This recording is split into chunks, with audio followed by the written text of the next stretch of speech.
Today's episode of the BS Podcast is brought to you by who else? SeatGeek, our presenting sponsor and favorite app for buying and selling tickets for sports and music.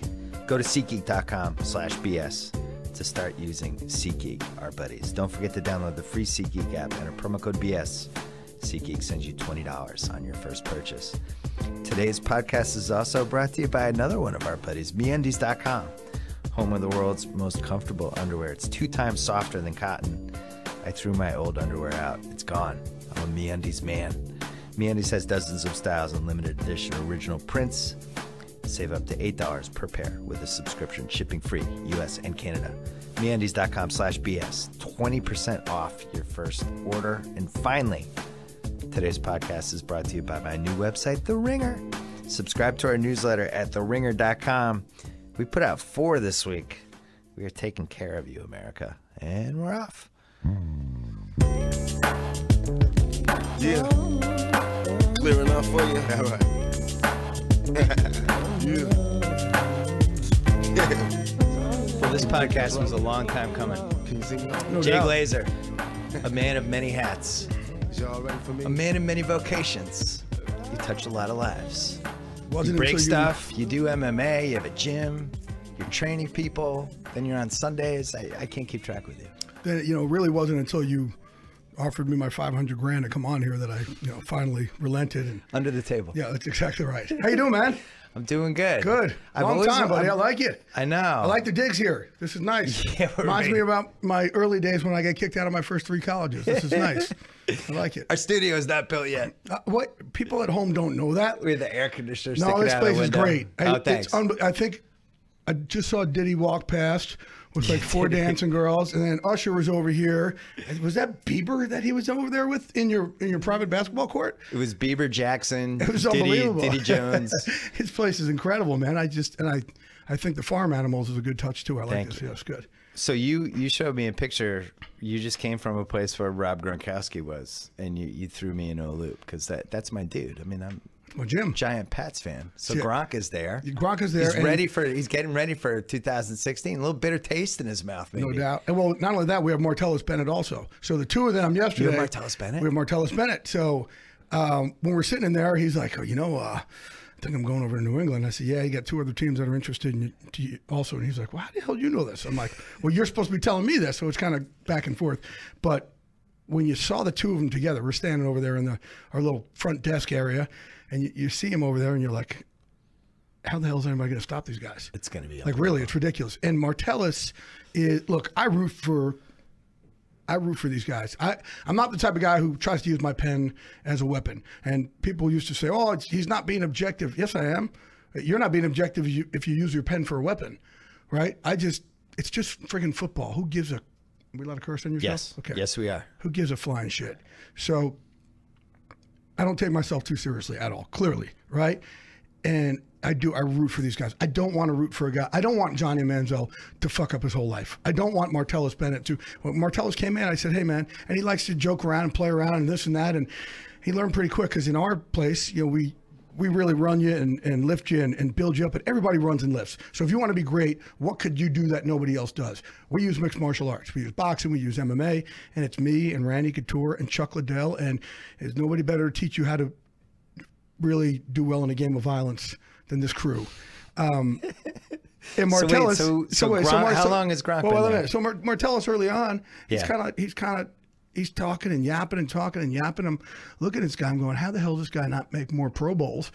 And then I realized he talks so much, but we put our hands on him so much. He's like, why you guys keep doing this to me? We're like, well, you're the only dipshit who keeps talking. Right. And then once he kind of got into the flow, he was all in. And it's funny because I talked to the Bears before they traded him. They said, oh my gosh, he's really doing that well. I said, he is a different guy than the guy I knew who was always screwing around, having fun. He's in now. And you're so tired in this place, you don't have that much chance to really screw around. And when you saw the 2 of them together, and Gronk is looking, go, oh my God. And he was sweating all over the place, Martellus, and we were doing all this real violent hand fighting stuff with him as he's attached to these resistance cords. So he's running routes with resistance cords as he's trying to break my forearms. trying to get off the line. And Gronk was like, okay, I think I'm in with this. And I don't know if he called back there and said, hey, this guy's doing great or what. But you'd see the two of them, they're both over 6 feet tall. I mean, 6'6", sorry. Everything's tall to me. They're both over 6'6". They're both in the 270, 260, 270 range. They're basketball. It's ridiculous. They're basketball, small forward, power forward. Absolutely ridiculous. So I don't. Where the Patriots have always been smart and smarter than most, and where a lot of teams kind of get it wrong is, obviously the GM and the head coach are pretty much the same thing. But what you want to do in this league is you, as a GM, get players that fit your coach's system. Don't get players that you think are great, but your coach doesn't think is great. Get players who fit your system. Obviously, Martellus fits that system. They can go back and do what they used to do before Hernandez killed 9,000 people. Right, and that's allegedly. That's what they were hoping with Scott Chandler last year, and he just didn't have it anymore. But when you have that second tight end, Brady loves throwing the tight ends.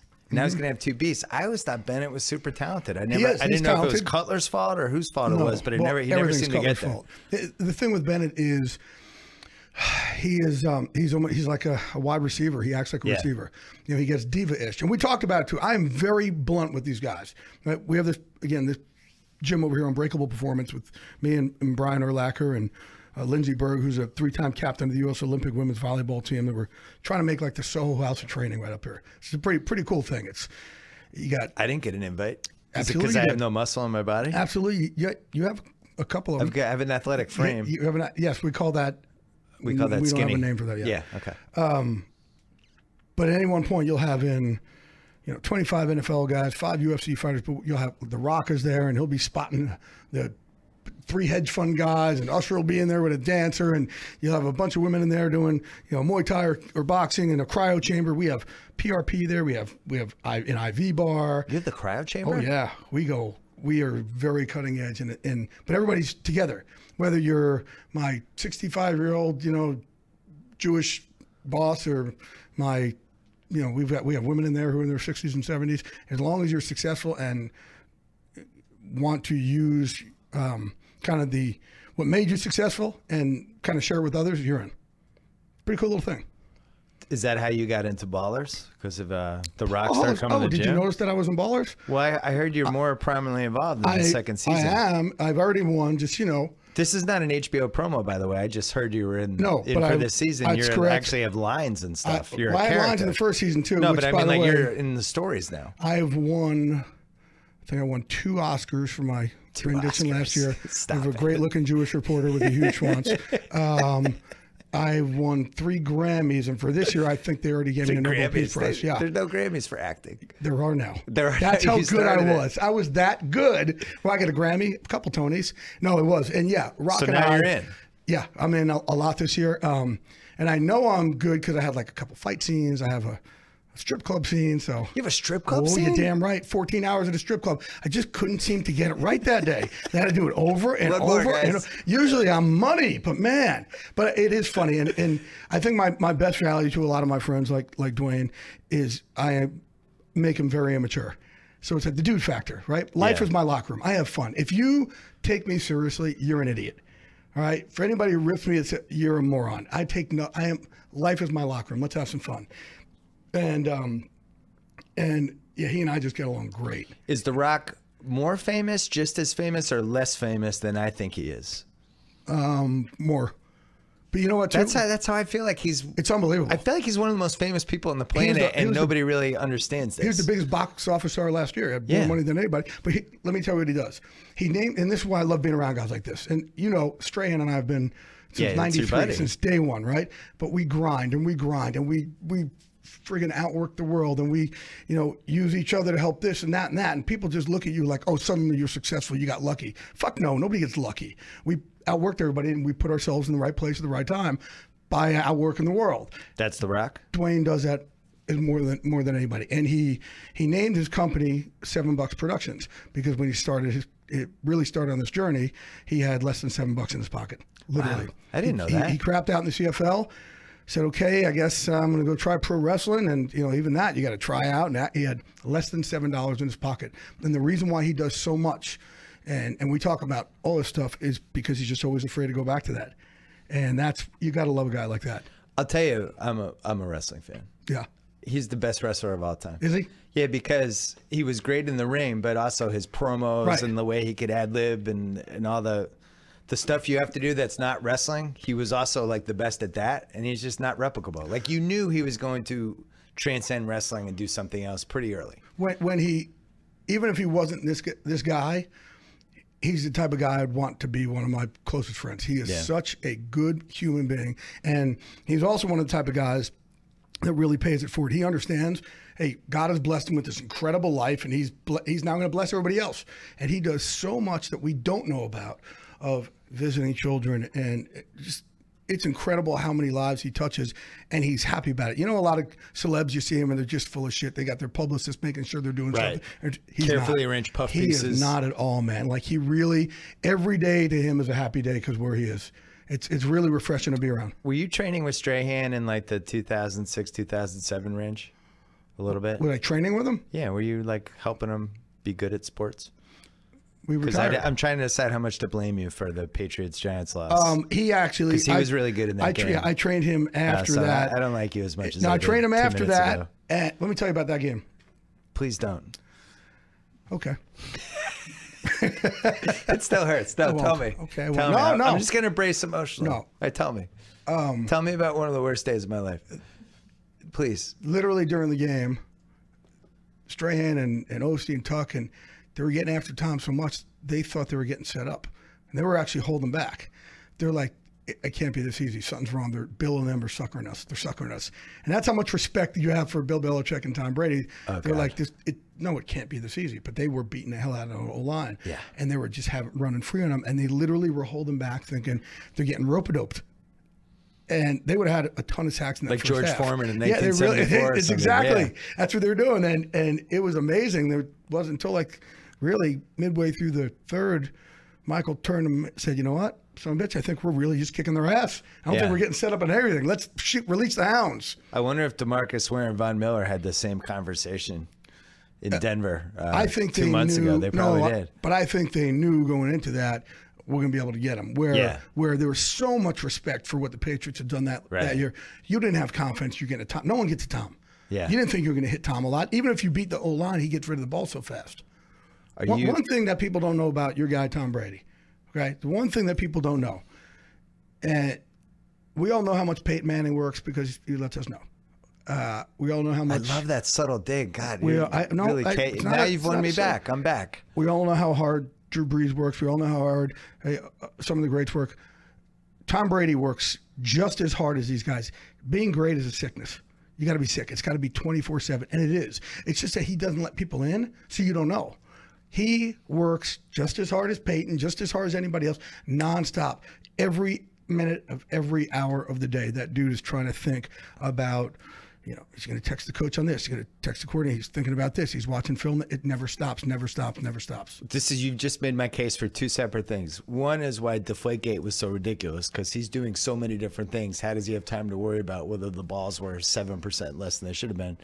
But also, I really think he has a chance to play until he's 45. Everyone thinks I'm crazy. No, I think he does whatever he wants to do. I started writing about that 2 years ago. I just think with the way the rules have changed and all the different advancements that athletes have now, I don't see why he couldn't. I think it's realistic.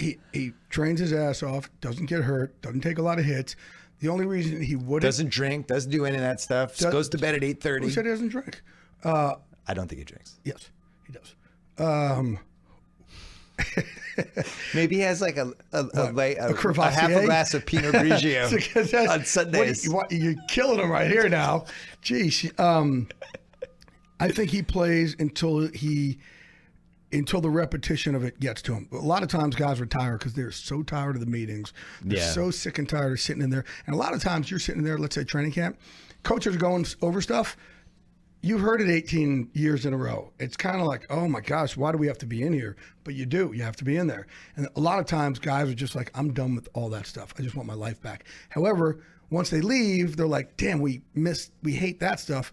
But now we miss just being around your guys. You miss that locker room. That's the recurring, basketball players always, I've talked to a bunch of them about that. And they say the reason they retire, two reasons. One is their body just started breaking down and it just wasn't fun to just go through it every day. But the real thing was just that the season's over.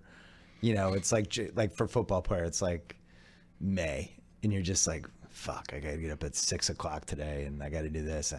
It's not in me anymore. I don't want to do it. Nothing's driving me anymore. No, absolutely. And I think Brady still has it. And I think Manning, by the way, I really think if the Rams had said, here's $15 million, be our quarterback for 1 year, I think he's playing. Yeah, I don't He didn't know. have an offer. And he didn't have an offer, and this is where people get it wrong. It's kind of chicken or the egg. He didn't have an offer because everybody knew he was done. So it just wasn't worth it. But nobody even tried to kick the tires on it, because they knew he was. If all of a sudden they turned around watched and said, the Super Bowl? If all of a sudden they turned around and said, listen, we want it, we're going to play again. Okay, we're going to play for 2 more years. We're in. We're all in. Of course he's going to have offers. Are you kidding me? Yeah. Look at the quarterback play this year. Case Keenum. How many times is Matt Castle going to get traded? Yeah. I mean, you got to be shitting me. This is the worst that, in my opinion, the depth for quarterbacks has ever been. It's awful. And don't look at the numbers and go, oh, well, the numbers show that quarterback play has been up. No, it hasn't. When Brandon Weeden and Matt Castle and Case Keenum, no, it's definitely not up. Well, and then you talk about all the advantages that QBs have now compared to 10 years ago and not having to worry about guys diving at their feet, all those things, and they're still bad. Right. Like, imagine how Exactly. bad that would be if you could beat the shit out of them. And, you know, the rules today also, you just can't spar. You can't do anything. Yeah. You know, it's just all flag football for them. And all of a sudden on Sundays, they're getting their ass kicked. Right. And all of a sudden, Von Miller's coming off the blind side and just whacking you. You're like, whoa, I'm not used to this. Totally different. What would you do to, like, I personally think football players are a little too big, a little too strong, a little too fast. And that's why a big reason why we're having these concussions. And you can try to change all the tackling techniques and all that stuff. But when you have, as you said, when you have Gronk and Martellus Bennett, who are 6'6", 270, and running a 4.6 40, going down the middle of the field with some other TJ Ward coming at them the other way, there's going to be carnage. So Yes. how would you fix it? Is there a way to fix it? I wouldn't fix it at all. Here's my issue with all this, okay? Yeah. Everybody's talking about CTE and concussions and all that. And look, I'm different. I'm from the world of mixed martial arts. My job is to remove you from your consciousness. Right. And the crazy thing is, there's more concussions in women's soccer and hockey than there are in football, I would think. But we just don't hear about it because you hear about it in the league because it's gone really congressional and the attorneys. And here's my deal, okay? And this is the crazy part. I can't tell you how many people have come in and say, I want to get my kids into mixed martial arts. I don't want them playing a dangerous game like football. And I'm like, that makes no friggin' sense. Yeah. Our job in this sport is to break your limbs and knock you out. But let's give you a safer sport. It's off. But here's the biggest issue I'm having right now with the concussions and PTSD and all this stuff. Are there issues there? No doubt about it. If all the information isn't being shared, that's bad because we really need to advance it. However, okay, what's driving me crazy right now is they're telling us all the sky is falling and not giving any of us an out. So in other words, I just had a friend who played in the NFL for a long time, and he's a legendary guy, and he said, man, I just went to this place in Los Angeles. They just really tested me for all these concussions. And, I thought I had like 8 concussions. Do you know that I had 60 to 80 concussions? And I said, whoa, so what's the solution? He said, he didn't give me one. He just told me how many concussions I had. And you know what? I've noticed that the computer's getting fuzzy. Well, you can't do that to guys. You can't do it. You can't tell us, and I say us because I've been knocked out, I can't tell you how many times because I'm a crappy fighter. I'm a good coach, but a hell of a bad fighter. Don't friggin' let me know how many concussions I have and the effects if you're not going to give me a solution. Ignorance is bliss. But the other part of it is, if I willingly give you, I'm going to put a football helmet on you, and I'm going to say, Dominic Sue and J.J. Watt and this guy and that guy, they could smash you in the head a million times. You could run. You're going to run into them over years and years and years. You're going to smash your head into people. If I give you a gun, say you're going to leave your family, you're going to go overseas, and you're going to go kill people you don't know. They're going to kill you, and you hope to get back. If I willingly step into a cage every day with a Chuck Liddell and a Randy Couture, and they're allowed to kick me in the face, and by the way, I'm going back in tomorrow, something's friggin' off with us going in. Okay, my issues are not because I've been knocked out 12 times. You've accepted the risks. Absolutely. And you know what? This is me personally. Nate Diaz said it best. Our sport institutionalizes us. I'd rather the sport kill me than I die from not doing it. And if I can't do this, I feel like I'm just going to waste away. And it makes me feel like, you know what? I'm not like the rest of the world. It's good. I'm different. I embrace my differentness. Same thing with these guys. Okay. A lot of times, if you're a soldier, you have depression, you have some issues. That's what's leading you to war, right? If you have issues, obviously I had issues that led me. It's not sane for me to go sit in a cage and get kicked in the face by people, right? It's not sane. First of all, it's not sane. Second of all, I'm Jewish, so I've really got everything against me. And there's something off about me going in. Yeah. You guys, any football player, same thing.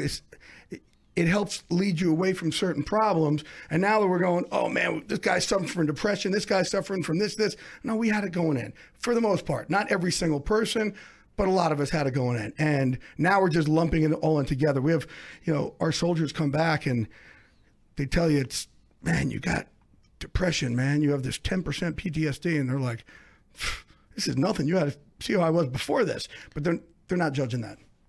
So that's my thing. I'm not saying it's not, but we're making it again, I know I have issues. Getting knocked out did not lead me to my issues. My issues led me to go do that sport. And there's a lot of people in that same position. But you're not against, they've cleaned up some things that probably need to clean up, right? Like the safety, doing the extra headshot over the middle to protect the receiver. I would love safety issues. Yeah. But I also, absolutely, my issue is that they don't do enough as far as I would love for them to look at every single thing you possibly can.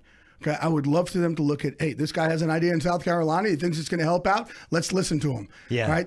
I don't care what sporting apparel company they're with. If you have a way to help with head trauma, sure.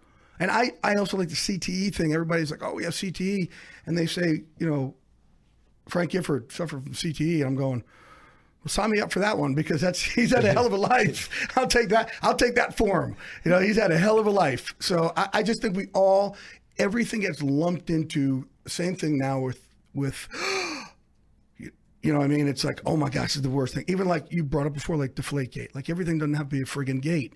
Okay, sometimes like, hey, you know what? We have an issue here. Let's correct it.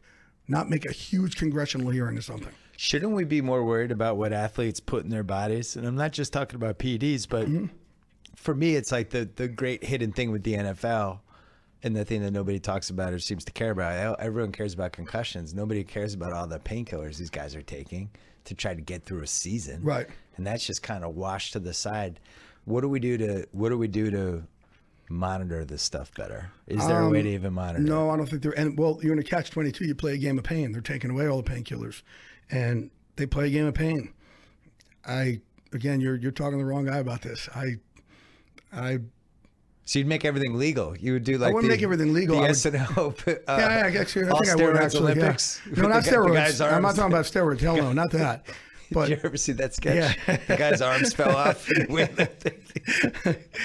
I'm not saying that at all. There again, everything is so incredibly. Now we have you have things that are getting banned because they think, well, it could give you issues in 30 to 40 years, but we don't know right now.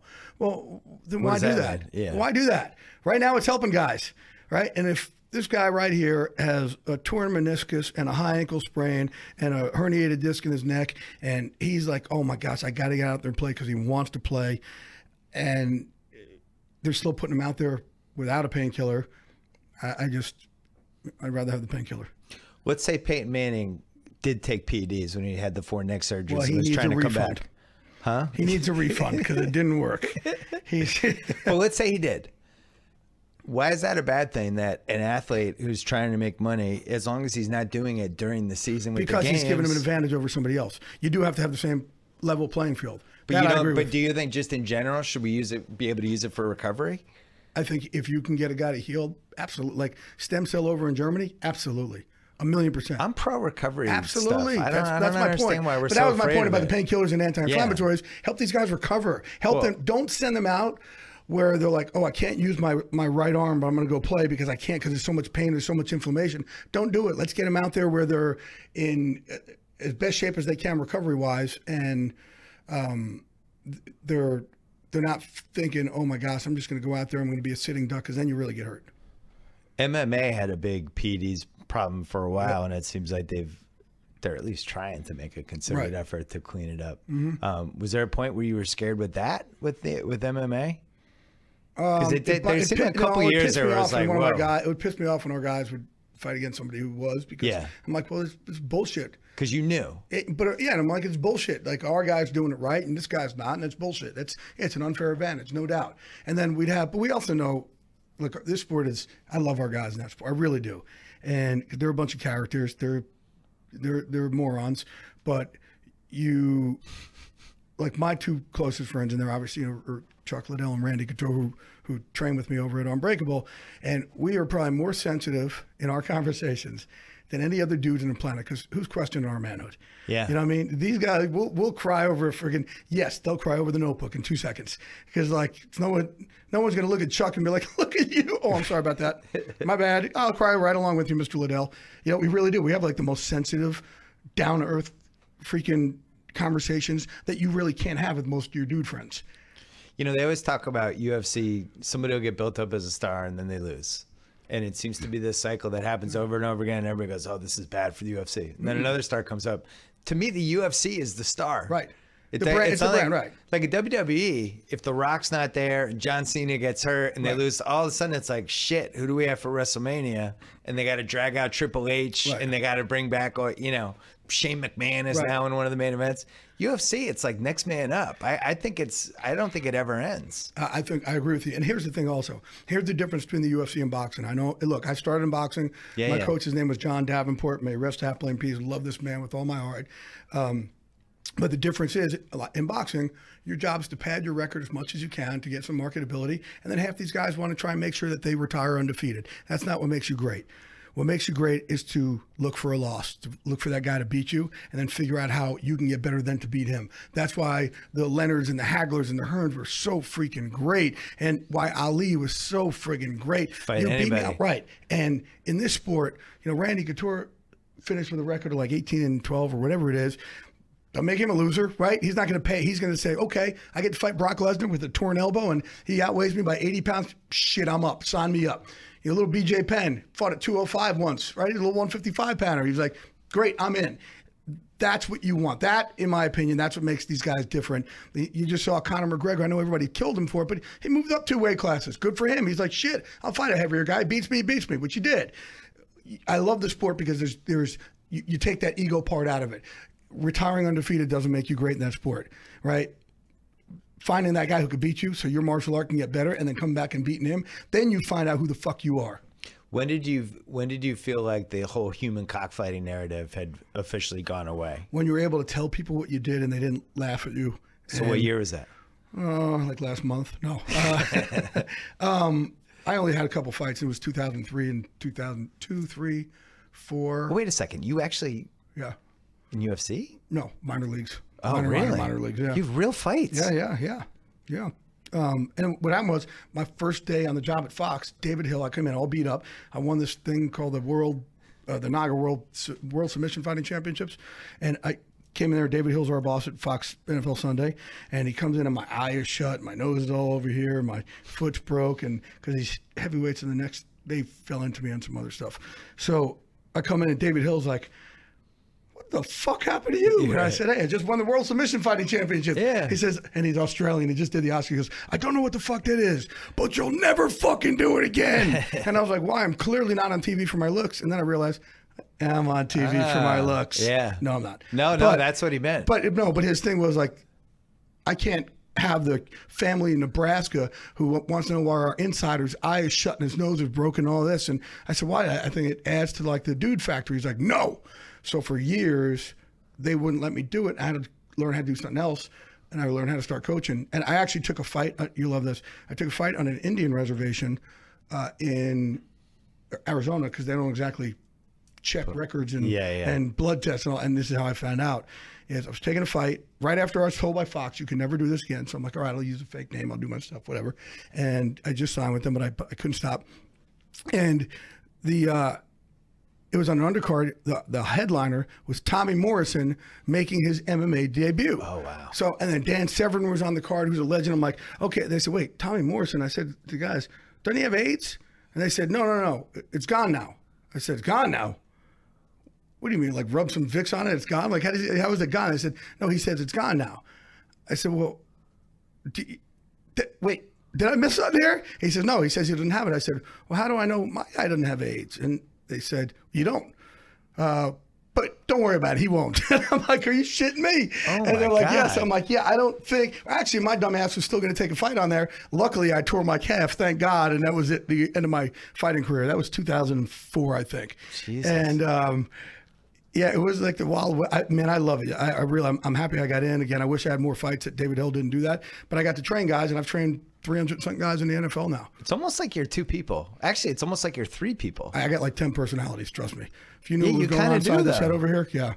But the whole insider thing, and you took By shit. the way, this whole entire segment is sponsored by Zoloft. Go ahead. Well, you took shit early on with the insider stuff because they're like, oh, he's too close with the Right. players. He's Yeah. in the. And people are basically trying to put down the fact Yeah. that you were able to get information in an unconventional way. But I It's got the- it before I trained guys, and here's the thing I Right. told them too. I said, all you guys who are ragging on me, and I still have the same old guys do it. The same guys. I'm not even going to say who they are here. You They weren't a said- I knew newspaper exactly who they are. reporter. I was, though. I was a columnist of the New York Post. So fuck them too on Yeah. that, okay?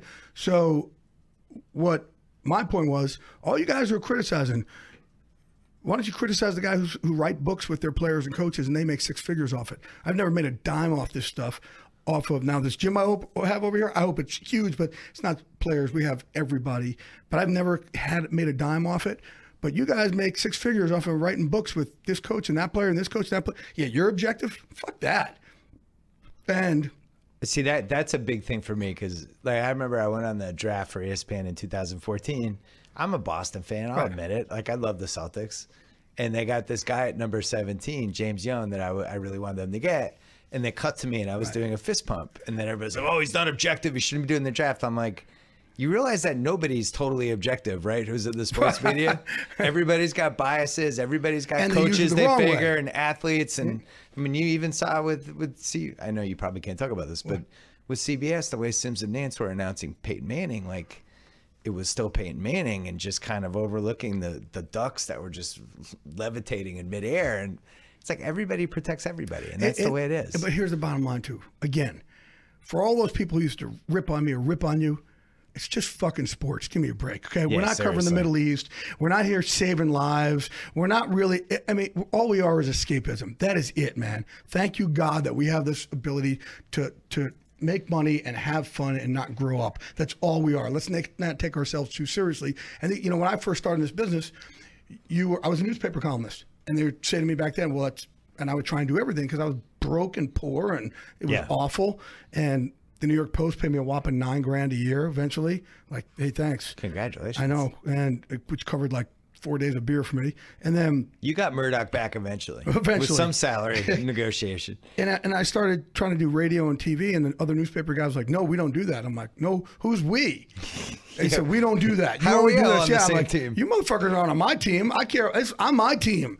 I don't. Whatever rules you play by, you're not paying for my kid." Yeah. So I started doing it, and they would get so upset about it. Now everybody does it, but. You know, I was the first one really to do the daily insider stuff. It was really me versus Mort back then. And I was at like CBSSportsline.com, and he was doing ESPN, and we did that. And people frowned upon the internet. You're not supposed to be doing the internet. I'm sick and tired of people telling me what I can and can't do. All I know is you look at my track record and look at everybody else's. I'll put mine up. I'm good. I break bigger stories that you know are dead on. Well, I Anybody else? always loved you because you would get mad at ESPN when they stole your Yeah. scoops. Well, they didn't steal them. They would just They would just take credit. re-report the scoop Yes. 10 minutes later. That's why I but changed my not name say to that. Sources. Yeah, Yes. sources say Yes. to whatever. That must drive. And you know what I it can't turned even out, though? imagine how crazy that made you. Here's what I found out over the years, though. All the years I was getting mad, they were right. My mom is quite the harlot, and she actually was cheating on my dad with a guy named Sources, and they hitched the wagon, and my name is Sources now. This whole time, I thought she was playing canasta with the other Sources 78-year-old Glazer. Jews. That should and be she your was just nickname. whoring it around. Thanks, Mom. But Mom has a gambling problem, too, so I can't blame her for whoring it out. But and the first time it happened, look, I'm going to reveal something to you that I never have Great. said anywhere. That makes me so happy. Okay. All the times I've gotten mad at ESPN and I have it out and I go after them. I call them lying, cheating, stealing bastards and all that. In all seriousness, I don't give a shit. Yeah. I really don't. I don't either. I really don't. But it's a good fight. It's a good bet. It's a good brand. I'm like, you know what? People like a fight. They like this David and Goliath. Hell, I don't care. Okay, I'm swinging away. And what can I do to piss them off? And then, you know, it's funny because I talked to Mort years ago about this. I said, hey, dude, step away from this because I'm about to go off on these guys. But he's like, what? I said, no, nothing you did. It's just, I think people are starting to like this shit. And people, we really, pro wrestling. Yeah, and I started saying, back then, I'm like, all right, you want to rag on me, ESPN? Let's put up every week. Let's put something up there and count who has what, right, first, and wrong. Let's do it. Let's do a scorecard. And they did something in USA Today about that. And then that was the year that I had the Spygate video. And I had the Joey Porter, Levi Jones video in a Vegas and a beatdown. Oh, yeah. And I had Balco. And I mean, that was the year of all years you could have. So I'm like, hey, shit, let's go. Let's sign me up. So I started then saying what they got wrong and what I got right and with it. And Mort's like, Jay, I said, Mort, it has nothing to do with you. You know, I love you. It's all your bosses there and all the guys run it. But then I realized, shit, people are starting to like this. Okay, back then it kind of pissed me off. And I forget what you know what it was, man? They did a thing on, when I did the Favre Lionsgate, when he called the Lions and gave them all the secrets on the Packers because he was all bitter. Yeah. And Favre came out and friggin', you know, denied it and then didn't deny it. And obviously it was true. And then the story became more about who my source was and all this shit because everybody kisses Brett's ass. And ESPN put out a memo inside in her office like, do not report, reporter not credible. And somebody put it out. Oh, wow. That part got me to flip my lid. Yeah. And so then I went out, and that's when I went on this whole thing. And, and actually when this thing went down, here's another little diggy for you. When I went down, I was in Vegas with the captain of the MIT card counting team from bringing down the house. He taught me how to count cards. So I went there with him, this guy CB Dollaway, he fights in the UFC, he was one of my teammates, this other girl, and all this shit was going down when I was getting in a fight with him. And I took a phone call and stepped away from our table, and it was the commissioner, Roger Goodell. Oh, wow. Called me to be like, what the fuck is going on with you and Favre, pretty much, and ESPN, because I was going off. And as I walked away from the table, the guy we were with, his name is Mike Aponte. Mike is the captain of the MIT card counting team. He is the man. It's unbelievable. And he took us to a casino and he dressed like, he looked like a college kid. He put like a hat and sunglasses on and khakis, like you couldn't see. And I took the phone call from Roger. I stepped away, and as I come back, I hear, gentlemen, your day here has ended. Mike, thank you for coming here with your friends. Let's go. And I look, and there is 50 security guards lined up to take us out. And my idiot friend CB Dollaway is going, oh, I hope you get backroomed. I'm like, I hope you get backroomed. Shit. You kidding me here? And I'm sitting there trying to get, I'm fighting with Favre and them. He wants to get backroomed because he's an idiot. We got some girl there she's just caught in the carnage. And then they led us from one security guard to the second, and then those two to a third, and those three to a fourth, all the way out the friggin' door. It was badass. Wow. Yeah, and I was just, it was, you're talking about the 10 personalities that's going on all at once kind of collide together. That's fantastic. Yeah, but I don't, back to the, I'm sorry, I don't have ADD, I got LMNOP, I'm beyond. Great. But I don't give a shit, but if people like the fight. But well, I remember in 07, the first time, I mean, I kind of knew, oh, that guy, he's broken a couple. But the first time I really remember you was when you went at Manning a little bit because he insulted Strahan, your buddy. Yeah, at the Pro Bowl. I tried to fight him at the Pro Bowl. Yeah. And obviously, I'm a Brady guy. Mm-hmm. Oh, so and I love that anyone was feuding with Manning. So I was like, I'm in on Jay Glazer. This is great. Wasn't even that I was feuding. I'm a loyalty guy. Love me or hate me. Yeah. The way I go about life is, if you're my guy, you're my friend, I like you, I will treat you as if I'm hoping to be your pallbearer. Yeah. It's the biggest respect I can give you, right? I will literally, loyalty is everything to me. I will treat you like I will one day be your pallbearer. If 10% of the people in my life treat me back the same way, I got a pretty damn good mafia, right? Strahan's one of those guys. So if you can talk shit about him when he's going through his divorce, shit, you're up. Let's go. So you're at the Pro Bowl in Hawaii. Mm-hmm. Manning says something you don't like. Let's back it up. We were trying to break John Lynch's Mai Tai record at the pool. Oh, John Lynch. So there were drinks. 34 Mai Tais. Shut up. Legendary. John Lynch, right? The whitest dude in the planet. Whereas Brooks Brothers that's not true. has like that can't be true. We can call him right now. 34 Mai There's Tais? 17 doubles. Okay, 17 doubles. 34 Mai Tais. John Lynch, we call him 47 Red because you have John Lynch, who's the real whitest dude on the planet, and whereas Brooks Brothers and has like 19 white kids. And then there's 47 Red, where you get a couple drinks in him or you put him on the field and he's knocking you the fuck out. You're going to fear for your personal safety. And he's the best too because when you get drinks in him, all of a sudden he gets very patriotic from like the 70s, and he will get up no matter where you are. You could be a black tie event. He will start singing God Bless America. And if you don't sing along with him, and he's going to kill me for saying this, if you don't sing along with him, he will start calling you out and start calling you like a commie. Commie.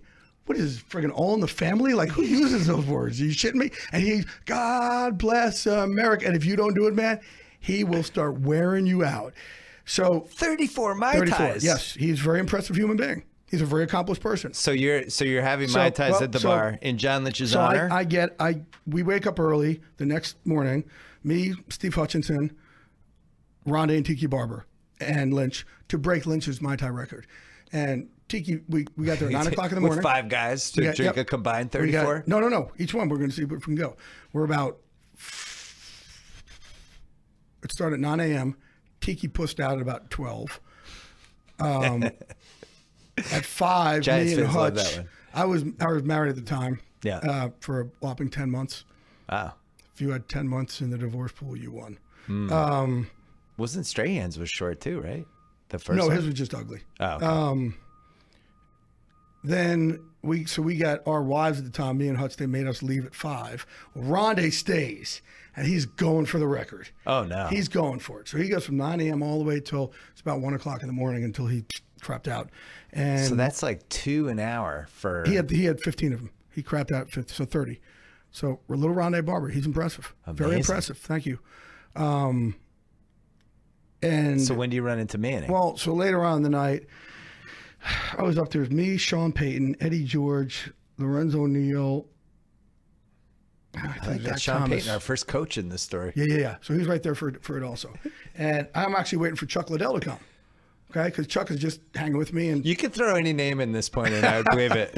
And then we're waiting for Jake Gyllenhaal, right. So and Sugar Ray Robertson. Chuck and I do everything together for years, right? And he's coming out just to why not? Back then, people didn't really know who he was, so he's coming out just to hang and whatever.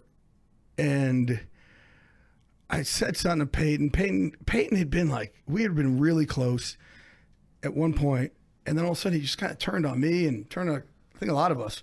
And I have no idea why. And he kept throwing these jabs at me and barbs at me and jabs at me. We were so good, he would play jokes on me. One time Zach Thomas and him were hanging out, and he's like, hey, Peyton wants you to call him on his new number right now. And Peyton gives him the number. I'm like, why? He goes, he just needs to talk to you. And I go and call the number, and it's Bill Polian's cell. So he just set my ass up. Like, he's great, right? So we're in there, and do you think Peyton turned on you because you were close to Strahan and Strahan and Eli had a whole thing? Well, that's what it ended up being because early, I found out. Yeah. I didn't know. Well, I didn't know what his deal was. And he was kind of ragging on me. I'm like, dude, I love Peyton. I really do. He is friggin' hilarious. Okay. He plays more jokes on people in this league than everybody but me. And he is just, he's really in tune with his immaturity, which you love. So all of a sudden we're sitting there, and I'd said something like, hey, we're drinking whatever we're drinking. He's like, I'll have a Bud Light. And I said something else. He said, I'll have a Bud Light. And I said it again. He said, I'll have a Bud Light. Am I stuttering? Get me a Bud Light. And I was kind of like, what did he just say? And that would have been okay if not for Eddie George and Lorenzo Neal going, ooh. So I kind of jumped his shit a little bit, and so now the testosterone's going. Now testosterone's going, and Sean Payton and Lynch and those guys kind of pulled me away from him. And then later on, and then Chuck calls, and I said, hey, dude, I think I'm about to beat the hell out of Peyton Manning. And he's like, wait for me, don't do anything. I said, I can't promise you anything. So and Peyton's recollection of the story is totally different than mine. Okay. As far as like, he said Chuck ends up throwing kicks or some shit out, but she didn't. So all of a sudden, out of nowhere, Peyton goes, hey, Jay, what, did Strahan come crying to you like every day this year to do a story? And I was like, what did you just say? He said, he come crying to you every day to do a story this year with you? And I'm like, hey, man, why don't you leave Michael Strahan out of this? And he said something else. I said, how about you never repeat Michael Strahan's name out of your mouth again. Because I thought he was talking about his divorce. Yeah. And he said, what? And I said, you know what? And again, I'm sorry for my language here. I said, you know what? Fuck you, Peyton, you little bitch. And he went, what? Fuck you, Glazer. And I was like, fuck you. We kind of did that back and forth. And then. Are you working for Fox at this point? Yeah. And then. This is great. I take a step at him, and then he had a tight end or something that stepped in for him. So it was like 2-on-1.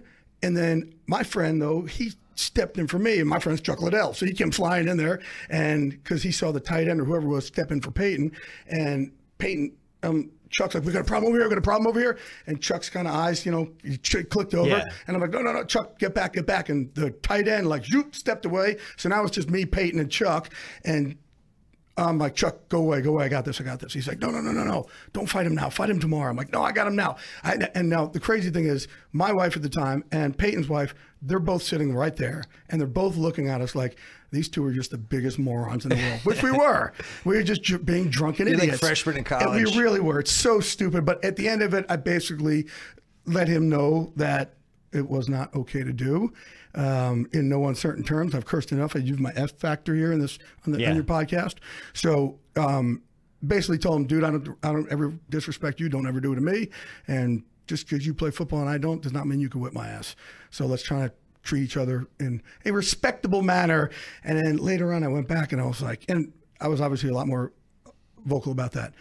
And I walked over him later, and he was like, I said, dude, what was that? He's like, man, I'm sorry. I'm sorry. And I just said, Peyton, look, man, we're still, doesn't matter what we do in our careers. We're men, we're grown men, right? So just treat everybody the same as if you're behind 7-Eleven alone. There's nobody else around. And we've been good ever since. We've been great ever since. You know who's never done that to you? Huh? You know who's never done anything like that to you? Tom Brady. I bet he's never. No, Tom's like great. That. Yeah, Tom's respectful. Tom Brady's the best. Tom's respectful. See? And you know what? You just proved my point yet again. And Peyton and I have been great at it. Sometimes you guys kind of fight it out and you get closer, you know? But the thing with me is, again, I'm a loyalty guy. He can say whatever he wants to me, and he was.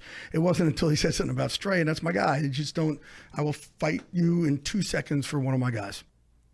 Hey, if there's one certainty in life, it's this. You can never find enough workout clothes or enough clothes to play hoops. I never really satisfied that fully. Tate, what do you wear when you play ball? Shorts and a shirt.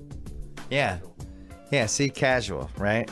My issue is playing in T-shirts that had dumb logos on them, especially when I was playing at USC in my 40s, and I'm wearing like these giant logos for companies and stuff.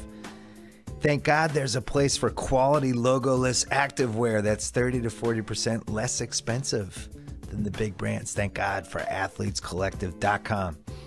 Maybe you're like me. I hate flimsy T-shirts that lose their shape after a few washes. And I hate T-shirts that can't hold my sweat. I hate when my sweat's stuck on my body when I'm playing sports. I like pre-shrunk T-shirts that don't make me feel like I'm wearing a blouse. Tate, they sent us some stuff. Tate's nodding. It's great. You love it. We love all free stuff, but this was especially useful. Here's what you have to do, America. Go to athletescollective.com and our promo code BS. You'll receive 15% off your first order. All orders include free shipping and returns to the U.S. or Canada. 100% satisfaction guaranteed. Athletescollective.com, promo code BS. And since we're here, I'm guessing you're in a March Madness pool that you probably already got knocked out of because Yale beat Baylor yesterday. And I'm guessing you're not just forking over the entry fee for the hell of it, right? You're investing. Well, investing in the safety of your home is no different. That's why I want to talk to you about home security. Researchers from leading universities like Rutgers and UNC Charlotte have proven security systems deter burglars. We're talking a deterrence rate of almost 90%. So if you're trying to find a system that's right for your home, I have a suggestion. Simply Safe Home Security. You've heard us talk about them on this podcast dozens of times. It's got to be dozens of times now. Simply Safe not only protects your home, it saves you hundreds of dollars, no hidden fees, no complicated installations, and since there's no middleman, the savings go straight to your pockets. 24/7 professional protection for just $14.99 a month. You can start or cancel service anytime. Go to simplysafebill.com. Save 10%. Once again, simplysafebill.com. Back to the one and only Jay Glazer. So what's your Sunday like from 6 a.m. West Coast time, it goes all the way through? Saturday and Sunday merged together. So Saturday. When's the flood of information coming in? So that whole weekend? Saturdays I don't sleep. Usually. People know you have the show coming. They're feeding you stuff. You And have I'm to calling discern. it, but it's not that. I call every team. I got players, coaches, GMs, and you don't call like, oh my gosh, I need a scoop. Some you do, but for the most part, it's where the job is exhausting is you have to outwork the world, and you've got to call and call and call, and you don't want to use people, so you talk about life and you tell the same story 400 times. You network. I'm a relationship broker. I'm an information broker. That's what you do, and we're just talking shit all the time, and you're hoping that stuff can come out of it and not come out of it, and you're hoping that, man, by the time I get on tomorrow, it's not out there. And now it's harder because back when I did it again, it was me and Mort, and it was it. Isn't it easier now with texting and way just harder? like Way harder. Harder? It was me versus Mort. It was it. Yeah. Right. So I now could it's save you versus stuff for 10 2 people. weeks. Yeah. Now there's 40 people, and there's 40 people who don't care if they get their stuff right or wrong. I care that my stuff is right. That is it. I'd rather have 0 scoops and make sure everything I say is right than have a million scoops and have a 90% accuracy rate. What was your biggest wrong scoop that you can remember where you're just like, God, I blew that one? I really You don't have one? No, you may think things wrong. Like 2 years ago when I said Harbaugh's out in week 1, everybody killed me. And they said, no, he's not. And there was information I knew, which is why I knew he was going to be fired or no matter what, even if they won the Lombardi. I said that week 1 before Deion said or anybody said, no matter what, Jim Harbaugh will be out as head coach of the 49ers. And then I got blamed from fans like I did it. Right. It had nothing to do with me. I'm not the one that wore out the players there. I'm not the one that wore out their trust. It had nothing to do with me. And I'm not the one that wore people It's out funny the they building. go away when it actually happens, though. Interpersonal Nobody problems? says anything. It's just, I got It's killed like, when oh. they fired. Or thanks, Glazer, you got your wish. Not my wish. Yeah. I think the guy's a hell of a coach, but I think he had a short shelf life. Him and guys like Bill Parcells, they're smart. 3-4 years, they go on to the next thing because they know all their little games end. All right, so you're watching the game. Let's say you're watching. So you know what? This year I had a faux pas. A faux pas. Yeah, I like so I had that. a faux Nice pas phrase. Because I said Chuck Pagano will be out. And then in the 11th and a half hour, Well, things I think changed. you were right, though. Yeah, things they changed. Just Irsay's changed. a maniac. Right. He just exactly. changed, he literally Not only changed that, his mind. they were going to get rid of the guy the year Yeah. before. If he didn't beat the Broncos in that playoff game, they're going to get rid of him the year before. And then in the offseason, they gave him a 1-year extension offer as the lowest paid head coach in the league. So that's where this information was coming from. Plus, when you go there at camp, it's easy. The GM is just all over him. Chuck is like, I can't believe they're doing this shit. Every player in there is like, dude, this is ridiculous. Yeah.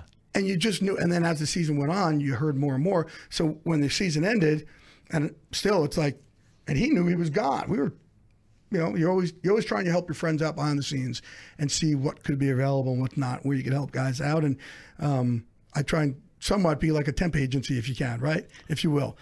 And it was a foregone conclusion. And then all of a sudden Irsay said, because the players are like, we want him. This is ridiculous. What are you doing? And they made him sit down and hash it out and gave him an extension like they should have, but I ended up being wrong. And that's the only time I can remember. And I'm not being cocky about it. I'm so friggin' conservative with what I put out. Yeah. I need 3 sources. It's got to come from the horse's mouth. I don't know other things that I've gotten wrong. New England, you guys killed me for a while because, the Deflategate thing, the thing that I jumped in on is at the Super Bowl, I said they got on video a person of interest who they want to question, who was the ball boy, or not the locker room The guy attendant. who went to pee. The locker room attendant, Yeah. right? So that was obviously a big part of the freaking story. If this is who they zeroed in on, they have him on video, this is who it is. That was my part, right? Yeah. And everybody started looking at me like I'm saying they did it or not. No, I'm not saying you did it. And you know what? Quite frankly, even if you did it, okay? It doesn't have to be a friggin' gate. Hey, Tom, Bill, we're hearing this. Knock it off. Click. That's it. Okay? You That don't was have a mistake, to, right? That's it. They set up a sting. Oh my God! But you just don't need. You don't need Wait, to we have can't talk a million about this. gates. Everyone who listens to me will be like, no, don't drag Simmons down No, the come on, let's Deflategate go. Road. Here, No, my hold point. on. My point no, is, I know what you're it saying. doesn't have to be a friggin' gate. You really needed a congressional hearing. You give Ted Wells $3 million. No. You're shitting me. You call him up. Listen, are you doing this? No. You saying no? We think you are. Knock it the fuck off. Next time you don't knock it off, we're gonna do this. That's it. That is it. Nothing else. So you're watching. Let's say you're watching Giants Panthers, and Odell Beckham and Josh Norman are getting super personal, and you could just see it's escalating. This is not a common. Right. This is not a common sort of we're Fight. just going at it. This is like there's a real something going on. So what's your process to try to find out what the fuck's going on with these guys? What do you do? Odell. So you go And right I call to the coach people. and the players. Yeah, absolutely. You're like, what happened? What did he say? We train Odell, and Yeah. I actually got on him about it because one of the things we actually teach these guys in there is they see us go at it. Like you watch me and Randy Couture, dude. We're horrible human beings to each other. Yeah. Terrible. I love him though. He loves me. We love each other. Like me and Chuck can be awful to each other, but we don't lose our shit on each other. That's part of the fight game. If you lose your mind in there, you're gonna lose your focus, and that's not good. So we try and teach these guys to think like a fighter. Try and teach them, don't get frustrated. Don't sit there, you fumble, don't shut it down because you fumble. If I screw up and somebody hits me in the face, I can't be like, oh man, crap, and shut it down for 2 rounds, right? You got to recover fast. So he and I talked about it right after that. I mean, you can't do this. Okay, the entire They got to him. the Diaz, and I told him, I said, the Diaz brothers, their whole thing is to get you to lose your focus and lose your mind on them. That's all they're trying to do. I said, and you fell into that rut. So you just go right away. How long do you wait till after the game? I don't. So Giants game ends. When do you hit up Beckham? I mean, I hit up guys that right after. Like as they're walking off the field? They're No, I'm not They're there. doing an interview? I'm not there. Yeah, that's right. They got the shoe phone. Does the network put pressure on you? Like, Jay, No. find this out in 10 minutes? No, thank God. And early on, look, where Fox really was great is, and this really happened with the Favre stuff, okay? When the Favre and the lockout. Which Favre know. stuff? There's lots of Favre The stuff. Favre stuff where Favre had a rough when he- decade. When he was going, he's going to get traded. And the lockout. I told Fox, I am not going to report on anything about the lockout except when it's over. I'm not reporting on a boxing match. We report on every feint and jab thrown. And I like my life too much. So while all these other guys are going to sit here on the courthouse steps and get used by both sides, I'm going to be in Cabo and Vegas. But when it's over, I'll let you know. And I thank God I've built up that equity there where I could do that. And at 3:52 in the morning, I went and broke it. And because both sides, turns out, they appreciated that I did not jump in and wasn't used by the other side. And I made sure that they knew I'm not going to do this. I'm not going to be used. But I'm not going to let them use me either. So just if you guys can show me the respect back, all I care about is when it's over. I'm not going to wear you out. And if you guys need help to try and end it, I'm there for you. And they did. 3:52 in the morning. Bam. Wow. How cool is that? And the same day, I went to court 6 hours later and adopted my son. Oh. Bam. How about that? That's awesome. He was 32 at the time. No, he's, but same day. How's that for a day? How's that for a friggin' day, huh? Very How cool. often do you talk to Goodell? A lot. A lot. I actually mess with him a lot. I really do. I don't think he likes me. Well, whatever. You know what? Whatever. But here's my thing. Here's what I told him too. I said the issue. Roger's actually, dude. People hate him. He's not. Dude, I'm telling you, if he was away from this shit, honestly, you'd love him. But the problem is, think I'd like I him. think you would. But I'll tell you why. Really, he's done. I'm There's gonna been tell a you lot of stuff I know that's there has happened. been, but here's why. He tried to railroad my quarterback. I hear you, right? Well, the whole league office did. His issue is he sounds like the White House press secretary when he talks. That's know. not him. He is a regular dude half the time. Every draft year, It's something we're very focused It's on, horrible. and we're just trying to you keep go. our focus. And it's Every like, wait, year- you're not talking intelligently. every year at the draft, he and I go drinking. Everybody drinking. says he's a great guy. Drinking, I can't believe okay? it. And I sit there with him last year, and I said, "Hey, dude, you sound like the White House press secretary instead of the degenerate that I know you are, which I love about him, and you are, and I am. Like he does have that dude factor, but he doesn't let anybody friggin' see it. And they have voice coaches and speech coach. You really need a friggin' speech coach and a voice coach? Are you shitting me? The difference is, look at Steve Bisciotti with the whole Ray Rice thing. Once Bisciotti went out there and just said, "This is what happened. This is where he screwed up. This is where we screwed up." No one's hiding anything from you. We're like, okay, we're good. Roger doesn't do that. So when he had somebody else's words and he sounds like the White House press secretary, it's easy to hate. And I said, Roger, well, the issue here is more people want you out of the league than some friggin' jagoff who knocked his wife out in an elevator and then spit at her and stepped over her. Something's wrong. Right. And he's like, you're right. Like, but that's our relationship. I don't care who you are. I talk to you the same, whether you're Roger or you or my grandmother or, it doesn't Just matter. not Tom Brady. Don't talk to him. And like Tom, that. absolutely. No, don't talk. Treat Tom with respect. Yeah. He's a 4-time champion. That is respect. And it drives me crazy that So you feel It's hard. It's a White House press secretary. The real Goodell is not being represented in a public fashion that He even doesn't do remotely that. resembles the He private doesn't do Goodell. it. He doesn't do it. It's himself. He doesn't do it. But if you talk to other people who have had this kind of a similar thing with him, they will tell you too. You know what, guys? Actually, I'm telling you, dude, he's more of a regular dude than you know. They just don't let him. Now, I don't understand why he does a lot of the decisions. Like, he shouldn't be the one who punishes everybody and part of it. He shouldn't. Right? Take yourself out of that. That's why you're so hated. Because you work for the owners too. You can't. It's too hard. Right. It's and got there's to be no an independent consistency. party. And then you have to kind of show, that I got to show that I'm not subjective to this team, but it's just a bad slope to be in. I'm telling you, look what the NFL's done financially. They're a juggernaut, man. You don't think that happens with anybody though? I think he's done a great job as far as the financial part of it. It's the most powerful league in the world. But I think all that other crap that they've done has actually helped them. I think it's going to sound crazy, but the Deflate Gates and the Ray Rice and the I'm with you. It's become the greatest reality show soap opera there is. So every time they do something, even if they screw it up, more people, every news station leads with it, right? I wrote this as a column. I think it was the opening week of Ray Rice, when the Ray Rice season. And I was saying, like, the NFL is now a 12-month league because they've figured out now how to make the soap opera in the offseason. No they always doubt. find one or two things. Everybody goes ape shit, and they get all this mileage out of it. Nobody's even playing a game. It feels like the NFL never goes away. And, it's fun when we did we had the Ray Rice and Adrian Peterson thing, and everybody's asking me my opinion. I'm like, hey, man, I didn't go to school for this. I don't cover crimes and I'm not a psychologist.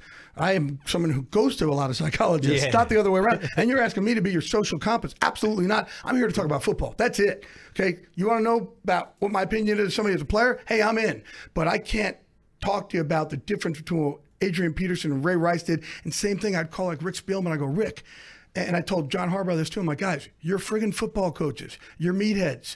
You're morons. And I say that with love. You're not this ultra psychologist who went to Harvard and talks about stuff like this. Don't put yourself in that position. It's not what you went to school for. But we get put in that position because how popular all these stories are. What do you think Goodell's biggest mistake was last 10 years? I think all that making, without a doubt, just being part of all the punishments. Yeah. Because again, like you said, his bosses are the owners, but then he's turning around saying, I'm going to take your star player away for 4 weeks or 10 weeks, and you're still going to, but these guys who are paying your salary. I think it's a bad position to be in. When did you realize, I can't wait for your answer on this one. When did you know Cranky was taking the Rams to LA? When I said it 2 seasons ago. That's what everybody seems to think. But here's when he bought the land, it was done. But here's my thing. So why'd they go through the whole charade of pretending he wasn't going to put the Rams there? Oh, you had to. But the charade that it even goes as far as bringing Bob Iger in and pretending he's in charge of the Carson That was thing? the other two. That was the other two teams. They had every right to also. Here was my only issue with it. Again, I try to be in a world of making sure everything's dead on, of accuracy. It's the worst reported story in the history of sports. I agree. For 20-something years, every single story has been wrong. Everyone, right? There has not been a correct story at all in 20-something years. So every time somebody asks me for it, I'm going, hey, I'll read about when it happens because everything's been wrong. I did come out the year before and I talked about Gronk and then about the Rams. But then I said there's another surprise team that's starting to get a lot of really move up the ranks, and that was the Chargers. But there's so many things that go into the politics and big business, and I've gotten pretty involved since. And I understand my limitations as a man. I'm not smart enough I went to Pace College in downtown Manhattan, and I majored in mass media. I'm not smart enough to understand the politics of it, the legalities of it, the financials of it. And even if you have an MBA from Harvard and you try to explain it to me, my ADD would have me finish what it I out do in like 3 understand? seconds. When somebody buys that much land and they know that if this all works out, they're going to have a giant NFL franchise, that it's the #2 franchise in the league, in the world's biggest sport, that's a good thing. Once he bought that land, I was like, I just don't see how this doesn't happen. Then he starts promising them, you know, oh, we'll make Super Bowls and we'll put the Combine here and the Pro Bowl, and you can put the NFL Network. I'll build some offices for you. It's done. Of course they're all voting for that. And then the owners, they get to go to the Super Bowl in LA every 3-4 years. They love it here. Why wouldn't they vote for that? Why would you not? I had said on our Pearl Harbor show we did this year, we went out to Pearl Harbor. That was great. I actually saw that show. Thank you. Yeah. And I said that Gronk, to change things up, for the first time now, he has offered to have a full equity partner in that place. When it was originally just, I was going to lease it. Right now, they basically came to him and said, you got to make Give it the Chargers something. Yes. Well, the Chargers were the team that blew it. They blew it. Sitting there for 10 years. And it's like, you have this guy who's already done all the legwork, spent all the money, and you're going to be full equity partner with that guy who knows how to make money? Absolutely. Come on. And look, I'm not saying that, because you know what's going to happen. All the Charger fans are going to be pissed off at us for saying this. But business-wise, they need to do it. The problem with the Chargers and the Raiders moving together, you can't have two cash-poor teams going to L.A. L.A. is not a place where if you build it, they will come. Absolutely not. There's too much other stuff going on here. You've really got to put a great product out there to make it huge. You got to go all out. Yeah. Absolutely. Like, so he's going to spend $3 million by the time this is over, but you know what? That's a good investment. Yeah. $3 billion, sorry. Kroenke, too, people go, well, he's not going to spend any money here. He has a lot of money. He better spend money. As a businessman, he's going to know it's the only way he's going to make it. So you couldn't take the Chargers and Raiders, who don't have the same influx of cash, and put them together. You needed one team with who's on the upper echelon of this league when it comes to finances, and you could have somebody else with them. You can't have two franchises that were not in the upper echelon of cash. I actually thought it should have been a bigger story, because you're talking now about, I would say, out of any sport, once the stadium gets built and once the team is in and all that stuff. But it's too far in the future. Well, I'm saying 3 years from now, that is one of the 6 most valuable franchises in any sport. It will be a big story then, but right now people are like, 3 years from now. Yeah, it's But it's you're like, right. The Rams being here should be a bigger story, but there was so much, like, for me, there's so much legalities and mumbo jumbo. I'm like, hey, shit, just let me know when they're playing. Well, the other part that, and this is probably stuff that interests you and me, and I'm not sure how many other people, but it did seem like it was a shift. It was an owner shift. ESPN wrote a decent piece about it, about all the machinations of what happened and Jones, and all of a sudden you have these new wave, new thinker owners. And the old school owners like Jerry Richardson, who's like the warden in Shawshank. Everyone seems to be afraid of him. And he just basically was like, no, Jerry's going to get this Carson thing done. And it's like, no, actually, he's not. Yeah. It's a new world order now. No, Jerry was with Kroenke. They were all with Kroenke. All those guys he was. All those guys who were. You think Jerry Richardson was with them all along? Oh, no, Jerry Jones. Oh, no, I meant Jerry Richardson. No, all the big business guys were like, we're going with the big business guy. Of course. Absolutely. How do you not see it? It's great for you. Now you're going to have potentially 2 football teams at LA. You're going to have football games. Why is it great for me? It's great for you too. You live here now too. I know, but I'm not training football players. I'm not developing relationships and sources. Well, actually, you know what? The guys we have, they fly out. We house them. We have housing. We have meal plans. They have a car option. They're like, we do the whole. We have our doctors, the head surgery for Cedar-Sinai. I still think you win. I still think you're a winner. If I do winners and losers, you're a winner. All right, we have to go, but let's talk about Mike Francesa's dick first. Yes. So you interned for him, or you were? What was your intern for job? WFAN? I like how you just said it just like that. Well, I had to. I thought that was one of the great segues I've ever had. Let's talk about Mike Francesa's dick. Talk about his cock. Why not? So you joked about this on a radio thing, and it became like a 3-day internet story. It was unbelievable. But you weren't really joking, which is why it became a story.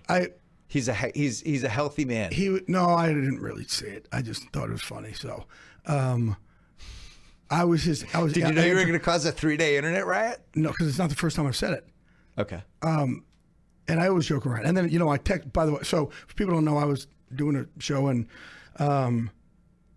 back in I think it was 1990. I interned at WFAN. That's amazing. Back then, man, I was boxing. I was doing stand-up comedy in the city.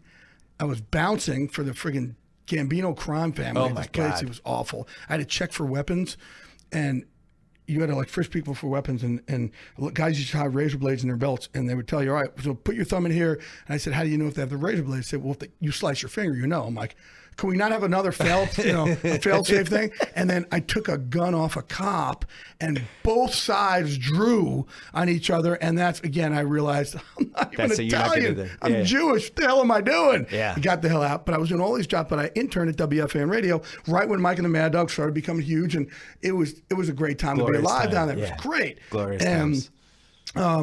one of my jobs, my thing is, and for any person who tries to get in the business, they always say, oh, what do you do? Number one, I'm loyal as shit. Number two, I outwork the world, okay? And which both together will overcome any deficit I have in intelligence. And number three, I look to be different. I never say, I want to be a face in the crowd. I can't catch up with what everybody else has done in this business. I've got to do it my way. And a lot of people are afraid to be different. Fuck that. Be different. Be a face. Do not be a face in the crowd.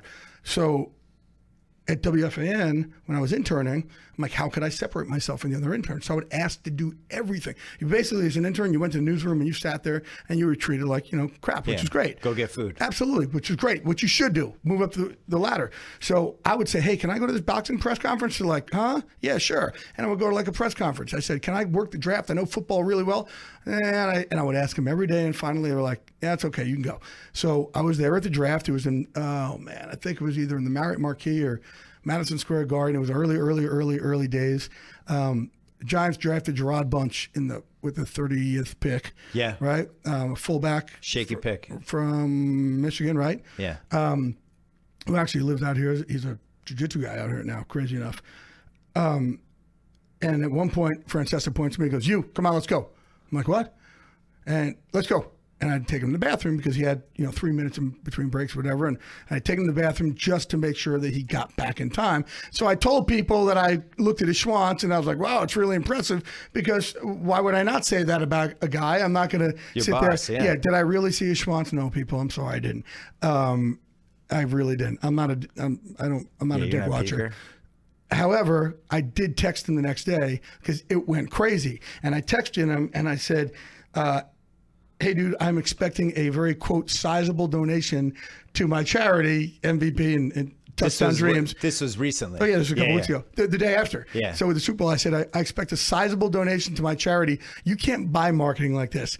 I wish I had a friend that went on national radio and said I have a huge schwanz. Are you kidding me? Please, can you do it? If I show you right now, would you tell the world that I have a huge schwanz? Jay, please? I saw it before. It was gigantic. There you go. For all the ladies listening. So he just writes back, you're crazy. And I said, yep, but a good friend. I expect a sizable donation. I said, Mike, you cannot buy marketing like this. And then he said, I heard you had a Super Bowl party last night here in town. And I'm like, what kind of segue is that? So he just tried to get off the subject. But, oh, dude, it was hilarious. And I wish he had called him and be like, hey, Jay, I heard you were talking about my humongous dick. I heard you said it was a huge dick. It's sorry, very, people. very big. I'm not a DW. I don't stare at them. But I thought it was very funny. And then everybody kind of took it. I'm like, when people write about it, are they being serious? Like, do they think I'm serious? Do they not think I'm serious? You know what? That's Fuck hilarious. it. I like the guy. How many Diet Cokes did you get him when you were interning? Like over or under 5,000? No, I wasn't really allowed in the studio. It was. This was at the draft. No, you didn't walk in the studio. No. Get that guy out of my studio. Yeah, absolutely. And he and I were not good for a long time. And again, because I was buddies. But I moved up the ladder fast in this business where a lot of the old guys would just kill me and rag on me and rip on me. And he was with all of them. And for me, I'm like, shit, I don't care. You're not part of my team. So any feuds going these days or no? Nothing. How many good ones going? Seems like you're pretty happy. I'm pretty lovable these days. Yeah, you really are. I'm too worn out. You're in a good place. Yes, I'm in a good place. I'm too lovable right now. I'm a lovable person. Anything you want to plug? Got my son's bar mitzvah coming up. Can we do that? April 2nd. Yes. Hey, in all seriousness. That wasn't what I was thinking. In all seriousness, Chuck Liddell and Heidi, and his wife Heidi had a wedding recently. The freaking people charged admission, and they had like a couple admission to a wedding. Yes, a couple like celebs, and they charged admission. They put for people to come, and they put like the pseudo celebs in like a roped off area. They freaking sold tickets to this wedding. Some rocker dude. I don't know. Yes, how awesome is that? I'm like, you got to be kidding! Like, oh, they sold tickets to the public for them to come to their wedding. Well, probably the nervous thing I ever heard. That was the strangest end of the podcast plug I've ever heard. I'll give you a plug. I enjoyed it, though. Two things. Yeah. Two charities, if you guys can help me out. Yeah. Go to veteranplayers.org. I have a charity called MVP where I'm trying to take former combat veterans who are struggling and former NFL players who are struggling. I'm matching them up, and I'm sending them on these empowerment retreats together to kind of walk the walk together and have a team again. And then also Touchdown Dreams. As you know, I came in here today. Please go to my Instagram and check out. I want you guys to follow this kid, Logan Nabriga. He is my guy. I have a foundation called Touchdown Dreams. And today, Logan, he's 12 years old. Today was his final day. He just beat leukemia for the second time. In 8 years. It was final infusion. We had a little party for him earlier today, and then I'm bringing him back over to the gym. He doesn't know this, but at 4 o'clock, Gronk's going to go meet him. He's a big Boston guy. So he's going to go over there and meet him and do a bunch of stuff with him also. So that's, if you go to Touchdown Dreams, I think it's .org. Man, I've funded everything by myself, but I could use as much help as anybody could possibly give. Can you watch out for Gronk? Just make sure he's okay. He's okay. We need him for... Well, we have an IV bar in the gym, so he's good. We're IVing the hell out of him. Just keep Every him time in he goes out, we IV him. Nice, good shape. He's taking some hits. Have you met him in person? You've been with him? I've never met him in person, but I know he's gigantic. Dude, honestly, I don't know how anybody would ever cover him. Well, that's why they all dive at his knees. It's ridiculous. How else are you going to tackle him? He is a friggin' monster. And he was open on the last play. He was open on the 2-point. I think Brady had been beat up so many times in that game, he just missed it. Or he got blocked there. Who knows? He's doing a Nickelodeon show out here. Kid show. Gronk. All right. Just tell him to stay focused. He's focused. We need a fifth title. Him and Martellus. I like President it. Hey, Tom Brady needs a fifth. All this right. was Jay way Glazer, this too was long. fun. Yeah, it was fun. Am I coming back tomorrow? No, but you'll be back. You've earned a repeat invite. Tate, did you enjoy Friday? it? Can I come back Friday? All Monday? Right, the BS report. Tuesday. Can I come back Tuesday? How about Wednesday? We might have what to are you guys add doing Wednesday? We might have to add you to the whole Ringer podcast network. I like it, brother. I think like you need one. We'll be back next week on the BS podcast. Enjoy the weekend. Enjoy the tournament. Take care. All right, that was awesome. I'm winded. I feel like I could have dug a little bit further on Peyton Manning, but that's fine. We'll get him next time. Thanks to Athletes Collective. If you're tired of wearing big-name sportswear brands across your chest when you work out or play sports and paying full price for them, why not go for high-quality, affordable, and completely unbranded sportswear? No logos. Be an adult, for God's sakes. Go to athletescollective.com and enter promo code BS. You'll receive 15% off your first order, free shipping and returns on all orders to the U.S. or Canada at athletescollective.com. Thanks to Simply Safe, they'll give you 24/7 award-winning protection for just $14.99 a month with no contracts, no hidden fees, start or cancel service whenever it works for you. Studies show security systems deter burglars at a rate of 90%. For home security you can trust, go to simplysafebill.com and save 10%.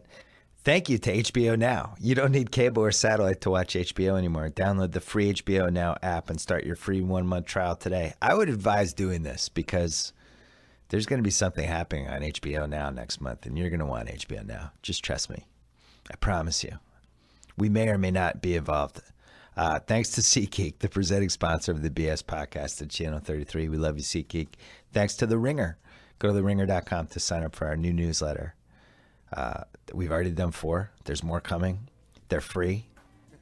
I don't know what you're waiting for. The Ringer. Go do it. Enjoy the weekend. We about this bitch.